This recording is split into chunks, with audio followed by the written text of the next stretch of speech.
Hey, welcome back to Blanchy Talks Watches. Today I'm going to be doing the full review of the Fleddermann von Rieste, the Münchner small seconds watch. This watch is currently live on Kickstarter. So this watch was developed by the Fleddermann brothers with a German inspired design. It's called the Münchner watch, or the Münchner, which takes inspiration from the city of Munich. There's all sorts of nice design features on this watch that are related to Munich. I definitely recommend going onto the Kickstarter and watching a little promo video to see them explain it, and it's pretty cool the way they give a nod without being cheesy. So we'll jump straight in on the specs of this watch. Certainly not a small watch at 44mm diameter and a thickness of, I think it's 11mm. Double check now. Yeah, 11mm. 10.9. This is a prototype model, so it's got a different movement than the production model, but the rest of the specs I believe are the same. So the lug width is 22mm, yeah, which is always nice because there's so many watches with 22mm lug widths, especially in my collection, so I love getting that size lug width on a watch because I've just got a mount on the strap so I can swap between different watches. The lug to lug then is also quite large, 52mm I believe. Yeah, just under 51.5, 52mm. And the crown is one thing that will change actually in the production model. This is 5mm I believe. It's about 5. It's going up to 7.5 maybe, if this does reach production, which will definitely help. I think it's a little bit too small for the size of the case. The case material then is 316 stainless steel. They call it medical grade, so I suppose it's surgical steel is another name for it. Nice design with the parallel bands going around the outside of the case.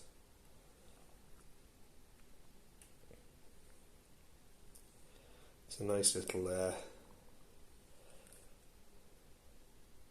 nice little detail just to give it a bit more interest on the side.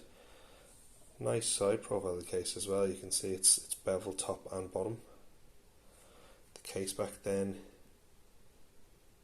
is a pretty basic screw down case back with the logo and the name, and that's it. This has a different movement than the production model has. This is just a hand wind movement for the prototype, but the production model will have the SW260 series movement. It's a Swiss movement, and it has a 38-hour power reserve. So pretty decent power reserve, and there'll be 2-year warranty as well on the watch. So as I've said, this is available on Kickstarter currently. It's available in 3 different colours. There's Victory Blue, Charcoal Grey, and this is the Antique Map version.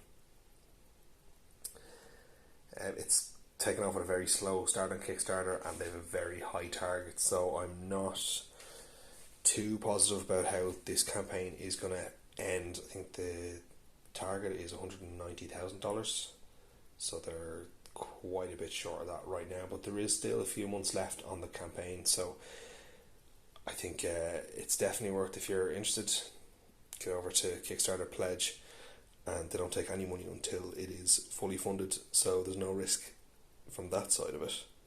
So the watch itself, if you've seen my unboxing video, you'll have seen my initial thoughts, and the one thing that caught me was the indices. I wasn't expecting them to be this kind of a high gloss navy almost, but they're very nice, and I have to say, out in the natural sunlight it is a stunning dial. The details on it are very nice.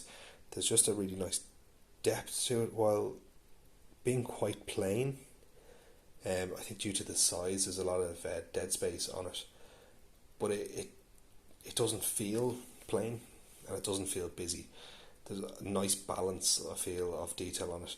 The writing is increasingly smaller and smaller. As you can see there, there's the cross at the top, Fleddermann von Rieste, Münchner mechanical, and then it's 100 meters, 300 foot water resistance underneath. They're just hidden by the minute hand, and then the small second subdial at the 6 o'clock position.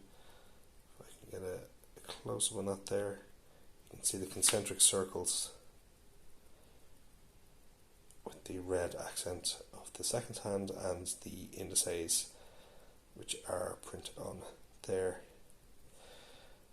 I have to say the indices in this watch really, really do appeal to me. I believe they're applied, but they don't appear to just be stuck on, like say you'd see with a Seiko watch. I'm a big fan of the accent, the red. I think they've carried it off very well. It contrasts lovely with the blue of the rest of the indices. The dial colour itself, I don't have any antique map, or I'd call this kind of a champagne colour dials in my collection, and it does, it kind of has a warmth to it. I mean, white watches or even silver watches can be a bit stark, so it's nice to have this kind of vintage antique feel to the dial. So I'm a big fan of that colour there. Okay, we'll try it on the wrist and see how it looks. Now my wrist is 7¼ inches, so the size of 44mm of this strap, of this watch even, is definitely bigger than I'd normally wear. Nice double fold over clasp as well. It's quite secure. And engraved there with the cross. The strap then is genuine Italian leather. Nice and soft and supple straight out of the box. So this is adjusted to me, and I've been wearing it for a few weeks. And there you have it. So while it is definitely bigger than I'd normally wear, it's not overbearing. I think with the proportions on it are very good. So it works. Not too tall. It is quite big though, and it's the same size as the 960 Diver I reviewed back in September, I think that was. But it feels a lot bigger. I know I made a big point of the 960 feeling a lot smaller than 44mm. This feels every millimetre of it, and I think it's down to the dial size. If this had a bezel, it has a slight bezel, but if it had like a rotating bezel like a Diver, it'd feel a lot smaller, or could feel a lot smaller, because the dial size itself will be significantly smaller. But without that real estate being taken up by a bezel, there's an awful lot of real estate there. So I think it's too big for me, I find. I've said before in most of my videos, I think 42mm would be my sweet spot. I wear bigger, I wear smaller, but I think this is definitely on the big side for me. Now that said, it's not overhanging my wrist. I'm definitely comfortable wearing it. It's just down to personal preference, but I think you could absolutely pull this off with a 7¼ inch wrist like I do. There's nothing wrong with the size. It's definitely on the larger side, but it's not too large. One thing I did mention in the unboxing video as well is these hands. I was quite intrigued by seeing them in the initial drawings. They're very thin, especially on such a large watch. That's a nice change from something like you'd expect maybe Mercedes hands or cathedral hands even on a watch of this style. So it's nice to see that just the plain straight hands, very narrow, and they are loomed as well. So I'll just turn off the light now and we can have a look at the loom. So you can see it there. We've got just the hour and the minute hand are loomed, and it's not exceptionally bright. It does last pretty decent, but it's not going to shine like a torch anyway. But that's it. It doesn't need to either. It's not a dive watch. Loom on a watch like this is nice to have rather than need to have. I'd nearly go as far as saying that, I'm a huge fan of loom. I've said that in loads of videos. I love loom. But on this watch, I think I'd rather see the hands in the blue to match the indices. Kind of like a blued steel look. I think that will be quite nice. And personally, I find when I'm wearing larger watches like this, I take them off at night. Whereas my divers or smaller watches, I tend to leave them on. So anything this size, I usually take it off when I'm sleeping, so I don't use the lume anyway. So I think, I mean, part of it's down to how much I really do like that colour of the Insays and the way it catches and plays with the light. I think if the hands were solid in that colour instead of the high polish with the lume, it would look very nice. Okay, so my thoughts on this watch. I think there's a lot of good work gone into the design on it. I really like the little features and the parallel lines and the square and the seconds hands and why they've done it. Like the square represents the city squares in Munich, and the parallel lines represent I think it's 2 church towers or some sort of towers in Munich. So I love the story behind the watch. But there's nice details. The indices are very well done. If I can focus, the indices are very well done. The little logo there is very nice. The contrasting gold.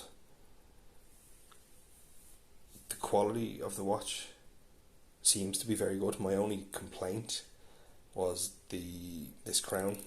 It's just, I find it too small, a little bit irritating to pull out to change the time, but that's changing on the production model. Strap's quite nice. The fold over clasp is quite nice too. Nice and sturdy. Double lock. But personally, I think it's too big for me. I have a lot of friends who collect watches with bigger wrists, and this would be ideal for them. But it's just on the large side for me. That said, if I owned it, it'd definitely get wrist time. But I think at the price, I wouldn't be splashing out on something like this that's too far outside of what I'd usually go for. The full production price I think is $900, but the Kickstarter launch price is $550 for the early bird, and that goes up I think $650, $750 up to $900. So at $550 with a Swiss movement, really high quality watch, nice box, nice presentation. I think the value is about right. I think at $900 it's probably a stretch.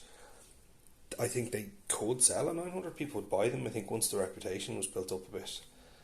But as a first launch product, I think $900 is definitely a bit high. So the $550 price tag is a lot more appealing.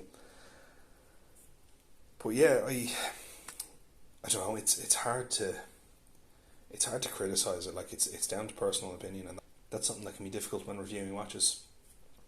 There's nothing wrong per se with this watch. It's just not for me, and I don't want to stop anyone buying one that is interested, because it is a lovely timepiece. It's just, I don't think it's for my collection.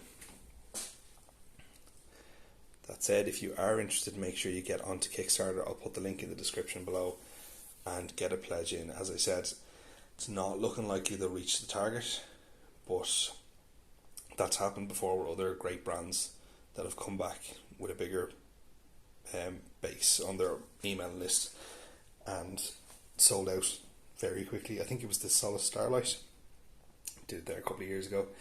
I think they failed their first attempt and then absolutely killed it on the second. So I think this is a brand to definitely watch out for. If this project doesn't get over the line, I think another one absolutely will in the near future. So wishing the guys the best of luck. Thanks very much for watching, and I'll catch you on the next one. Cheers.